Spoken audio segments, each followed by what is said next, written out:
Broccoli vegetable pie. Ingredients: 2 cups chopped fresh broccoli, 1/3 cup chopped onion, 1/3 cup chopped green bell pepper, 1 cup shredded cheddar cheese, 4 ounces, ½ cup Bisquick mix, 1 cup milk, ½ teaspoon salt, 1/4 teaspoon pepper, 2 eggs.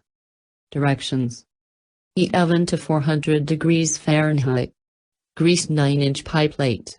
Heat 1-inch salted water to boiling in medium saucepan. Add broccoli, cover and heat to boiling. Cook about 5 minutes or until almost tender, drain thoroughly. Stir together cooked broccoli, onion, bell pepper and cheese in pie plate.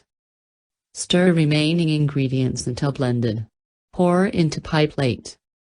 Bake 35 to 45 minutes or until golden brown and knife inserted in center comes out clean. Cool 5 minutes.